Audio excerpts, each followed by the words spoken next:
अब जैसे कि आपके पास यहाँ पर है, फाइन, इसमें आपके पास क्या हो रही है, एक बार जल्दी से हम देखते हैं। इनपुट से स्टेप नंबर 1 में उसने किसको प्लेस कराया है, ए को प्लेस कराया है, ठीक।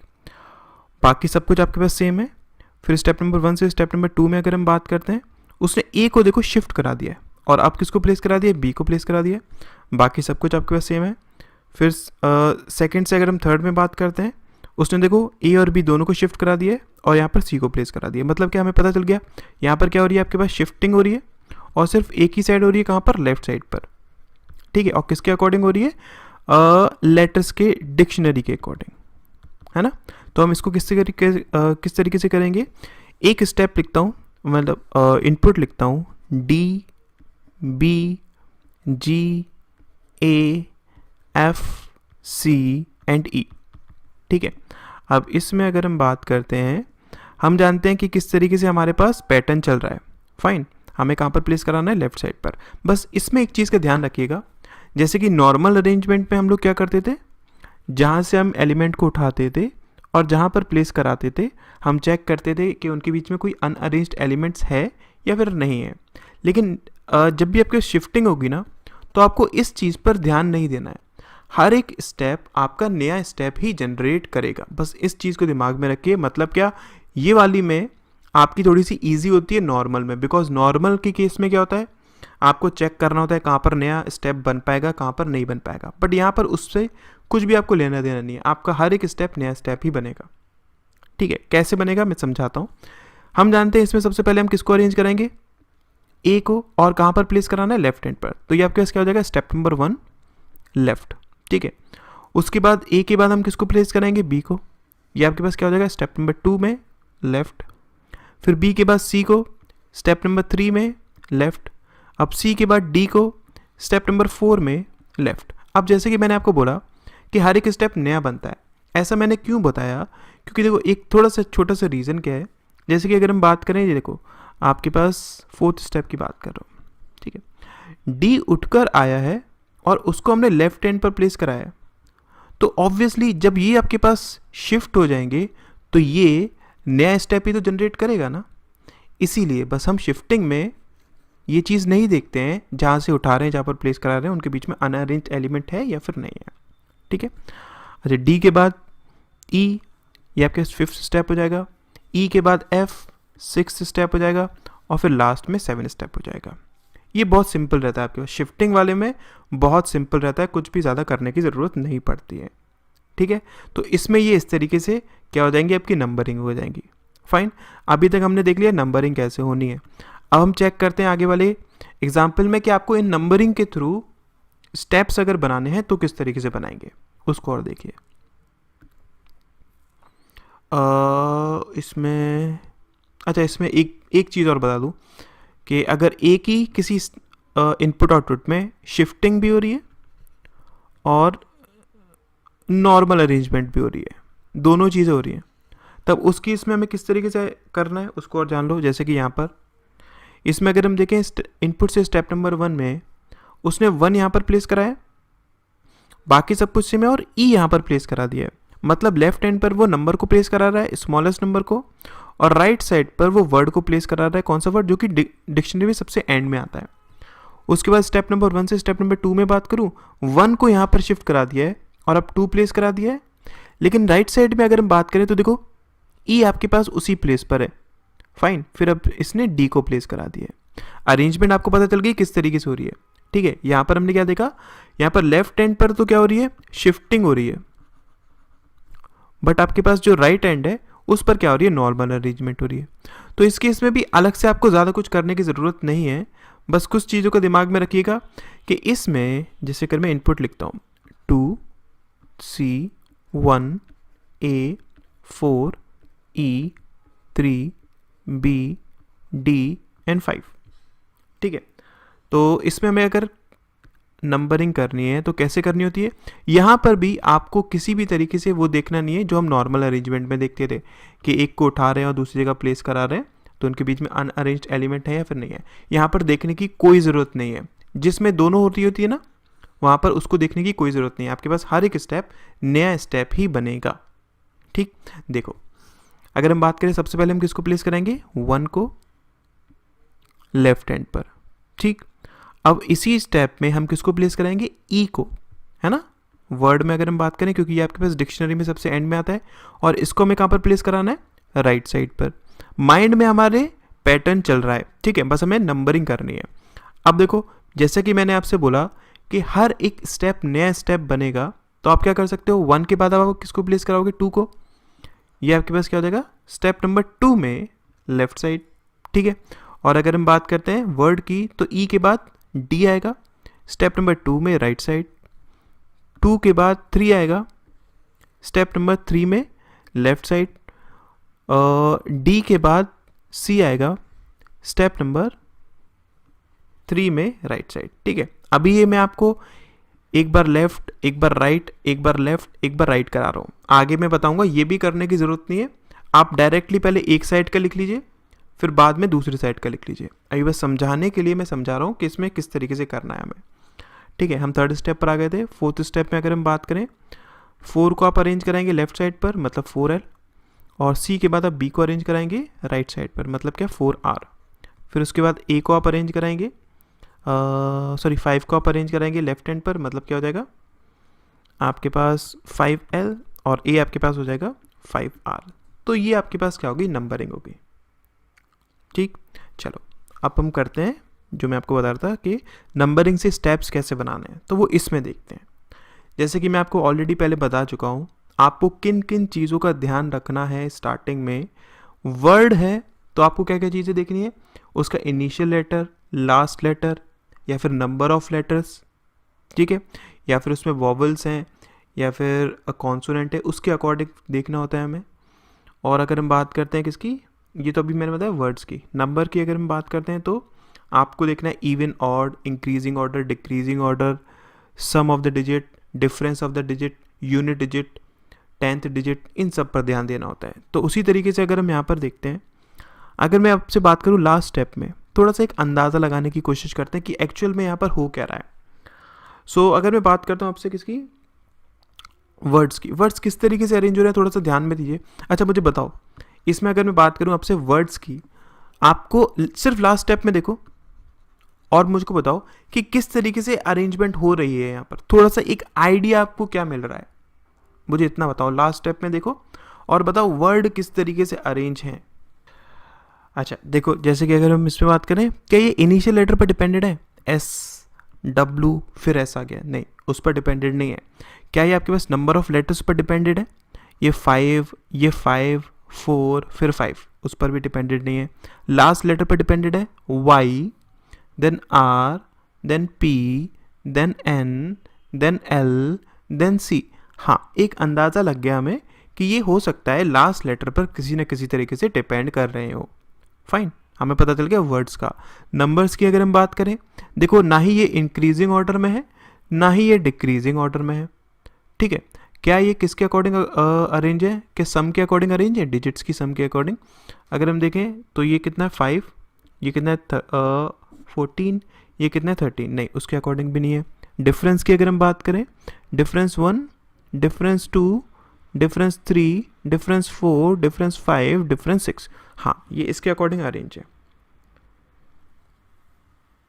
ठीक है। हाँ, इंक्रीजिंग ऑर्डर में, मतलब हमें एक आइडिया बस लग गया। आपको लास्ट स्टेप से सब कुछ पता करने की जरूरत नहीं है, आपको बस लास्ट स्टेप से एक अंदाज़ा हो जाता है कि उसने एक्चुअल में करा क्या है, कि आपके पास जो वर्ड्स है वो किसी न किसी तरीके से डिपेंड कर रहे हैं किस पर, लास्ट लेटर पर, और जो आपके पास नंबर्स हैं वो किसी न किसी तरीके से डिपेंड कर रहे हैं किस पर, डिफरेंस पर।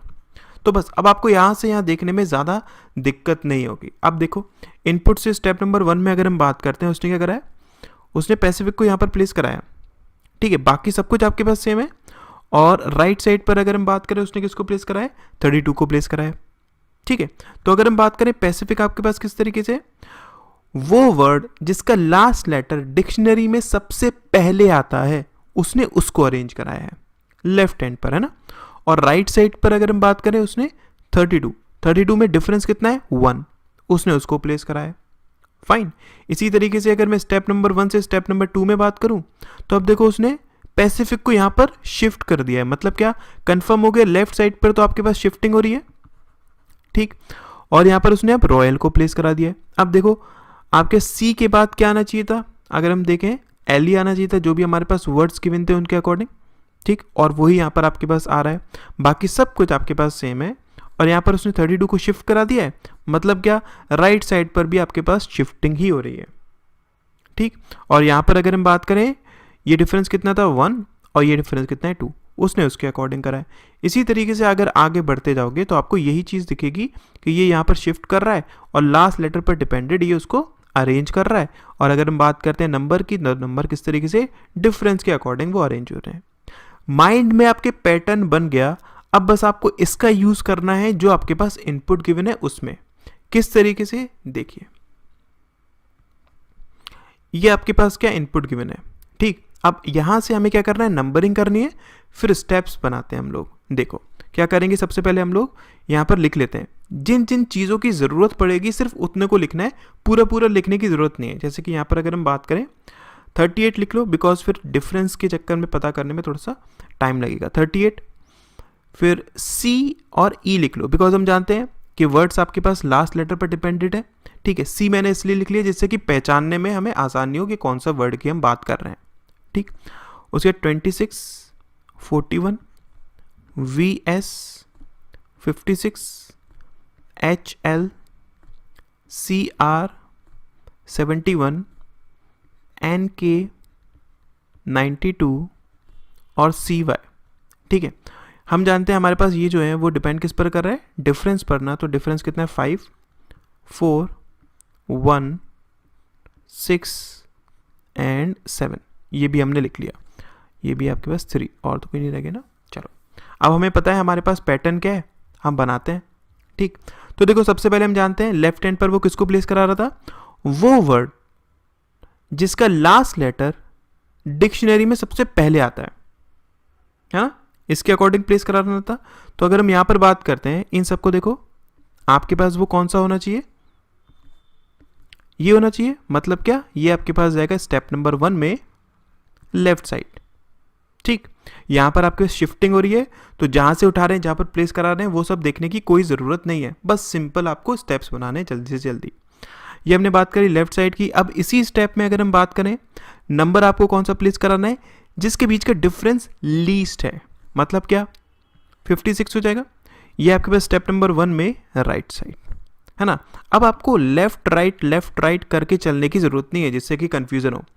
आपके पास शिफ्टिंग हो रही है, आपको इतना पता है हर एक स्टेप नया स्टेप बनेगा। तो बस अब आप क्या करिए, आप पहले एक साइड कंप्लीट कर लीजिए, मतलब लेफ्ट साइड पहले हम बना लेते हैं, उसके बाद राइट साइड वाली हम नंबरिंग कर लेंगे। तो हम जानते हैं लेफ्ट साइड पर आपके पास, अब देखो ई के बाद कौन सा आना चाहिए, अगर हम यहाँ पर बात करें आपके पास है एस है, एल है, आई थिंक एल ही आना चाहिए ना, नहीं के आएगा आपके पास, ठीक है। तो ये आपके पास हो जाएगा क्या, स्टेप नंबर 2 में लेफ्ट साइड, ठीक। के के बाद क्या आएगा आपके पास, एल आएगा, स्टेप नंबर 3 में लेफ्ट साइड, ठीक। एल के बाद आपके पास क्या आएगा, आर आएगा, स्टेप नंबर 4 में लेफ्ट साइड। आर के बाद आपके पास एस आएगा, स्टेप नंबर 5 में लेफ्ट साइड। एस के बाद आपके पास वाई आएगा, स्टेप नंबर 6 में लेफ्ट साइड। हमने लेफ्ट साइड कंप्लीट कर ली, पूरी नंबरिंग कर ली, कुछ भी हमें कंफ्यूज होने की जरूरत नहीं पड़ी। अब हम क्या करते हैं, अब हम राइट साइड कंप्लीट कर लेते हैं। हमने देखो 1 आर लिख लिया था जिसमें डिफरेंस कितना था 1। अब इसके बाद अगर हम बात करते हैं तो आपके पास जो इससे मिनिमम डिफरेंस है वो ये है, इसको हम क्या बोलेंगे, स्टेप नंबर 2 में राइट साइड, ठीक। फिर इसके बाद ये है स्टेप नंबर 3 में राइट साइड, फिर उसके बाद ये है स्टेप नंबर 4 में राइट साइड, फिर उसके बाद ये है स्टेप नंबर 5 में राइट साइड, फिर उसके बाद ये है स्टेप नंबर 6 में राइट साइड। ये हमने क्या कर ली, यहां पर नंबरिंग कर ली, ठीक है। आई होप यहां तक चीजें क्लियर होंगी, किसी को डाउट नहीं होगा। अब इसके बाद जो मेन चीज़ है, जो मेन चीज़ हमें सीखनी है वो क्या है कि इसके थ्रू अगर मुझे स्टेप्स बनाने हैं तो मैं स्टेप्स कैसे बनाऊंगा वो और जान लीजिए, क्योंकि वो इम्पॉर्टेंट है। अब देखो एक चीज़ समझाने की कोशिश करता हूँ, शिफ्टिंग हो रही है यहाँ पर, है ना। मुझे एक बात बताओ, स्टेप नंबर 1 में अगर हम बात करें तो आपके पास लेफ्ट साइड पर कौन सा वाला वर्ड प्लेस होगा, 1L वाला ना, राइट। और अगर हम बात करते हैं राइट साइड पर, राइट एंड पर कौन सा वाला वर्ड जो नंबर चल रहा है ना राइट साइड पर आई थिंक, हाँ कौन सा वाला एलिमेंट प्लेस होगा, 1R वाला। ठीक, सेकंड स्टेप में अगर मैं बात करूं, शिफ्टिंग चल रही है, आपके पास लेफ्ट एंड पर कौन सा वाला एलिमेंट प्लेस होगा, 2L वाला, और ये यहां पर शिफ्ट हो जाता है ना 1L। इसी तरीके से राइट साइड में अगर मैं बात करूं तो यहां पर कौन सा एलिमेंट प्लेस होता है, 2R, और ये यहां पर शिफ्ट हो जाता है 1R। इसी तरीके से अगर मैं आपसे बोलता हूं फोर्थ स्टेप की बात करता हूं, फोर्थ स्टेप में यहां पर कौन सा एलिमेंट होता है, 4L, बाकी आपके पास यहां पर 3L, बाकी आपके पास यहां पर 2L, और यहां पर 1L। इसी तरीके से राइट साइड में क्या होता है, यहां पर आपके पास 4R, यहां पर आपके पास 3R, यहां पर आपके पास 2R, यहां पर आपके पास 1R। इसी तरीके से तो अरेंजमेंट होती है ना। बस अब हमें इसी चीज का, इसी लॉजिक का यूज करना है। ठीक, किस तरीके से करेंगे, जैसे कि अगर मैं आपसे बोलता हूं मुझको थर्ड स्टेप बनाना है, ठीक, मुझे क्या करना है, इसका थर्ड स्टेप बनाना है, तो देखते हैं कैसे बनाते हैं। फाइन, ध्यान से देखो पहले, फिर एक स्टेप मैं आपको बनाने को दूंगा, फिर आप लोग बनाना। थर्ड स्टेप बना रहे हैं, हम जानते हैं लेफ्ट हैंड पर कौन सा आएगा, 3L, लिख लो इसको HL। ठीक है, और पहले एक साइड की कंप्लीट कर लो, फिर उसके बाद राइट साइड पर जाएंगे ना। 3L के बाद क्या आना चाहिए था आपके पास, 2L NK।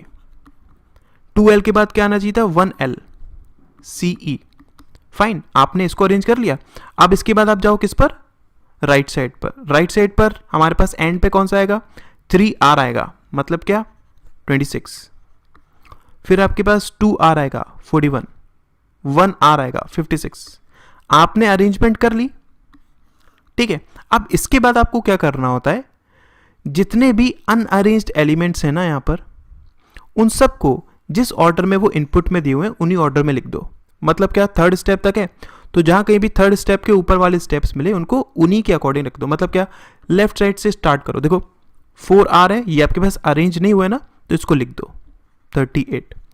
ठीक, ये आपके पास अरेंज हो चुका है, ये आपके पास अरेंज हो चुका है, ये आपके पास अरेंज हो चुका है, ये आपके पास अरेंज नहीं हुआ है ना, इसको लिख दो VS। ये आपके पास अरेंज हो चुका है, ये आपके पास अरेंज हो चुका है, ये आपके पास अरेंज नहीं हुआ है ना, तो CR। ये आपके पास अरेंज नहीं हुआ है ना, तो 71। ये आपके पास अरेंज हो चुका है, ये आपके पास अरेंज नहीं हुआ है ना, तो 92। ये आपके पास अरेंज नहीं हुआ है ना, तो CY। तो ये आपके पास क्या बनेगा, स्टेप नंबर 3 बन जाएगा। क्लियर हुआ, इसमें कोई डाउट पूछो मेरे से। ओके, अब एक काम करो, फिफ्थ स्टेप बनाओ, फिर मैं उसको बताता हूं। फिफ्थ स्टेप बनाओ, चलो ये आपके पास है। हाँ, मैंने आपसे फिफ्थ स्टेप बोला था, तो आई होप सबका इसी तरीके से बन रहा होगा। अब मैं यहाँ पर बनाता हूँ, देखते हैं आप लोगों का सेम है या फिर नहीं है। फिफ्थ स्टेप है तो इसका मतलब 5L आना चाहिए VS, देन 4L आना चाहिए CR, देन 3L आना चाहिए HL, देन 2L आना चाहिए NK, देन 1L आना चाहिए CE। राइट साइड की अगर मैं बात करता हूँ तो 5R 71, 4R 38, 3R 26, 2R 41 and 1R 56। बाकी सब कुछ जैसा आपके पास है। मतलब कि अब तो आपके पास सिर्फ 6th स्टेप वाले बचे ना जो कि अनअरेंज्ड है, तो इनको इसी के अकॉर्डिंग रख दो 92 एंड CY। अब देखो यही स्टेप बनाए।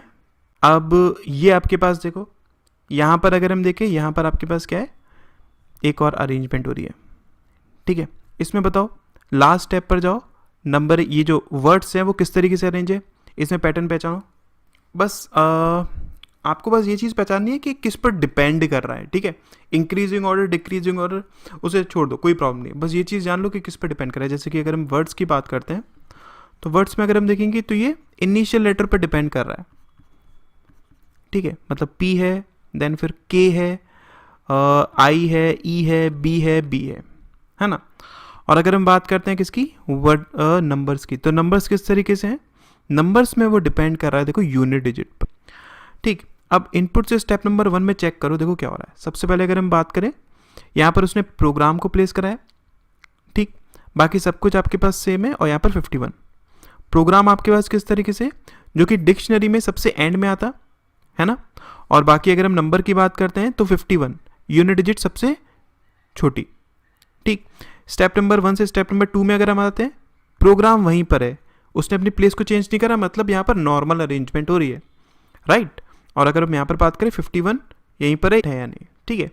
चलो, और फिर अगर बात करें पी के बाद उसने देखो के को पुट करा दिया है, और यहाँ पर 1 के बाद उसने 2 को पुट करा दिया। माइंड में पैटर्न बन गया होगा, राइट, कि वो किस तरीके से अरेंजमेंट कर रहा है। बस ये चीज़ ध्यान में रखना, नॉर्मल अरेंजमेंट हो रही है ना। चलो, अब हम क्या करते हैं, हमारे पास इनपुट जो गिवन है, इससे हम क्या करते हैं, अपनी नंबरिंग करते हैं। ठीक, चलो, अगर आप लोगों को साथ में करना है, आप लोग भी अपने साथ में कर सकते हो, चेक कर लेना। तो देखो 57, देन यू, ये तो इनिशियल पर डिपेंड कर रहा है तो यू से लिख लेते हैं, कोई प्रॉब्लम नहीं है। 31 M T 25 43 R 76 P 62 and F. ठीक है, माइंड में हमारे पैटर्न था, लेफ्ट साइड पर हम किसको अरेंज करा रहे हैं, हम उस वर्ड को अरेंज करा रहे हैं जो कि डिक्शनरी में सबसे एंड में आता है, और राइट साइड पर हम क्या करा रहे थे, यूनिट डिजिट के अकॉर्डिंग नंबर्स को अरेंज कर रहे थे, है ना। लेकिन यहाँ पर हमारे पास नॉर्मल अरेंजमेंट हो रही थी, इस चीज़ को हमें दिमाग में रखना है। फाइन, तो अगर मैं इसको अरेंज करता हूँ तो किस तरीके से करूँगा, सबसे पहले मैं यू को अरेंज करूँगा स्टेप नंबर 1 में लेफ्ट साइड, ठीक है। लेकिन यहाँ पर ध्यान रखना नॉर्मल अरेंजमेंट हो रही है, ठीक। और उसके बाद अगर हम बात करते हैं राइट साइड पर, आपके पास 31, ये आपके स्टेप नंबर 1 में राइट साइड, ठीक। फिर उसके बाद यू के बाद टी स्टेप नंबर 2 में लेफ्ट साइड, और 31 के बाद 62 स्टेप नंबर 2 में राइट साइड, ठीक है। जहाँ से हम इन्हें उठा रहे हैं, जहाँ पर प्लेस करा रहे हैं, उस चीज़ को दिमाग में रखिएगा कि उनके बीच में अनअरेंज्ड एलिमेंट्स हैं या फिर नहीं है। फिर अगर हम 2 स्टेप के बाद 3rd स्टेप में आते हैं, तो देखिए यू के बाद अब हम किसको प्लेस कराएंगे, आर को प्लेस कराएंगे। तो ये आपके पास क्या हो जाएगा, स्टेप नंबर 3 में लेफ्ट साइड, यहाँ से हमें उसे उठाना है, यहाँ पर प्लेस कराना है। तो इनके बीच में अनअरेंज्ड एलिमेंट्स हैं, इसलिए नो इशू, नया स्टेप बनाएगा ये। और इसके साथ साथ अगर हम बात करते हैं 62 के साथ 43, ये आपके पास क्या हो जाएगा, स्टेप नंबर 3 में राइट साइड, जहाँ से हम उसे उठा रहे हैं, जहाँ पर प्लेस करा रहे हैं, उनके बीच में अनअरेंज्ड एलिमेंट्स हैं।